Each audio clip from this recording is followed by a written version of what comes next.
All right, so here are the 15.1 questions. The first question that was asked was about undefined, and this is something that I like to go over with students because I think it's something that is very misunderstood. If you think about it, if I divide 6 divided by 2, that's equal to 3.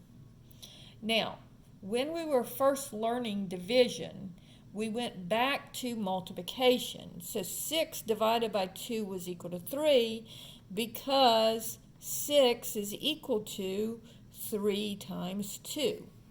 So division is the opposite of multiplication. Now, let's look at 0.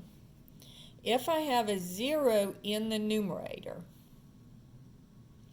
I say that's equal to 0. And that would be because, so just like I did, 6 divided by 2 equals 3, I multiply the 2 and the 3, right, to get 6.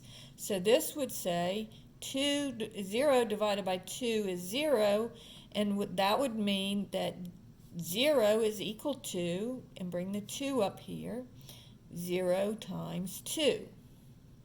And that is true. So that works. But would it be true if I said 5 over 0 equals 0? Well, let's think about it. 0 times 0, so I'm going to multiply this denominator by what's over here.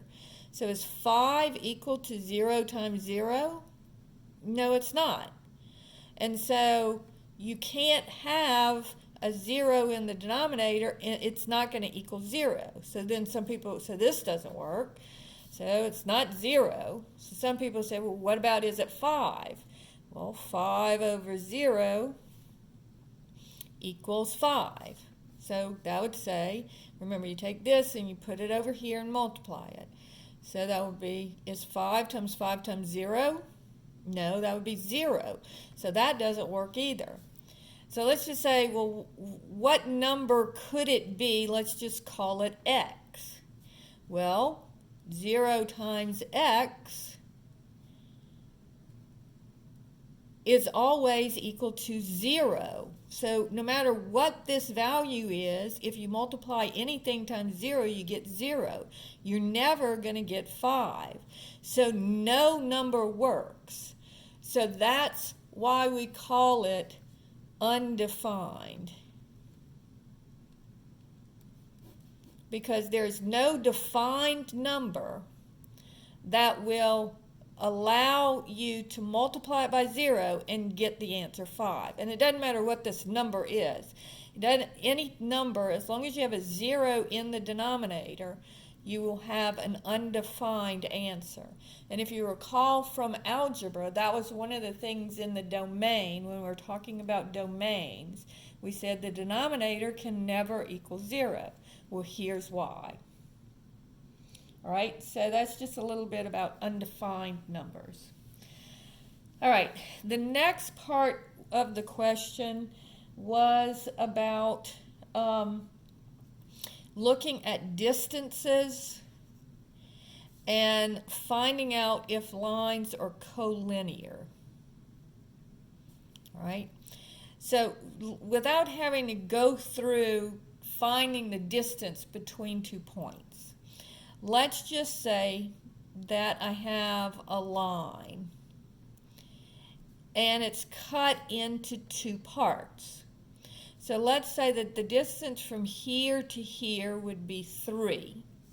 And let's say that the distance from here to here would be 5. So let's call this A, B, and C. So the distance from A to B would be 3.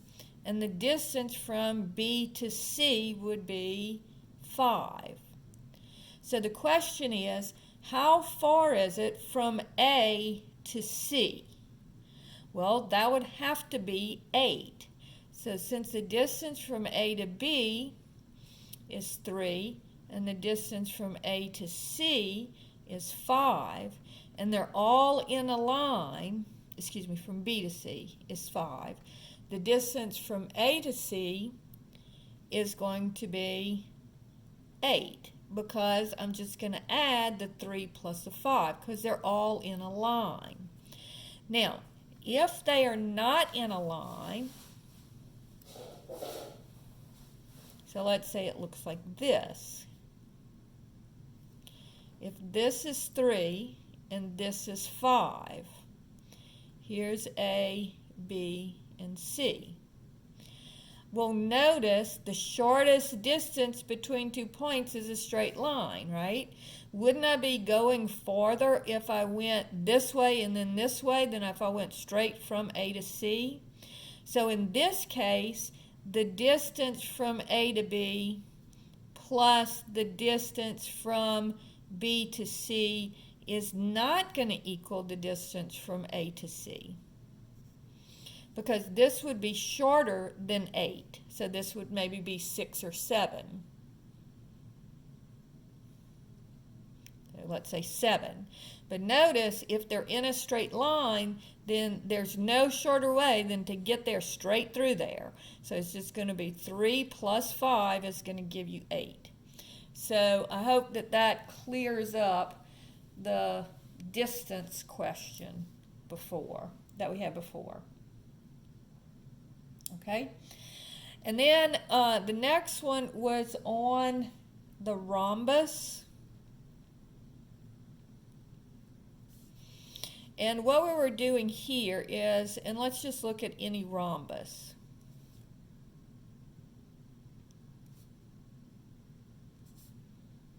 And I'm really bad at drawing this. I know y'all know that. But let's say that the slope here is 2. So if the slope of this one is 2 and this one is parallel to it, because remember the opposite sides of a rhombus are parallel, then the slope here would have to be the same thing. Because remember, parallel lines, the slopes are equal. All right? So since we know that these two lines are parallel, then we know that the slopes are equal. Now, what if I don't know if it's a rhombus and I want to find out if the lines are parallel?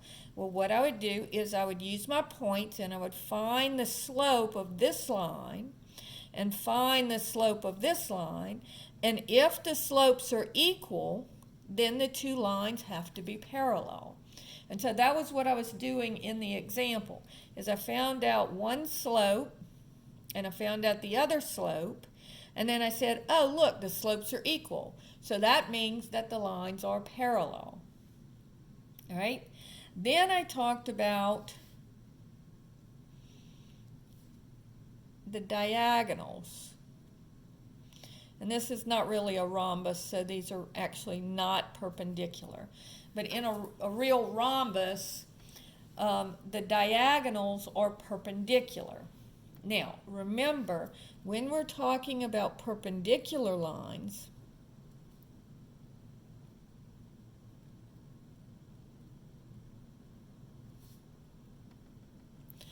the slopes are negative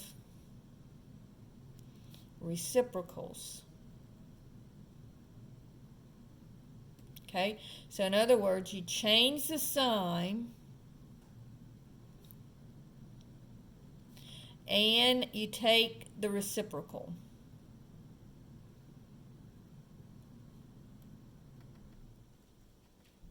So if this one has a slope of negative 1/3, then this one would have a slope of, I would change the sign, so it would be positive, and then I would flip it over. So instead of 1/3, it would be 3/1, which is just positive 3. And so, again, when I was doing the problem, what I did was I found the slope of this one, and I found the slope of this one,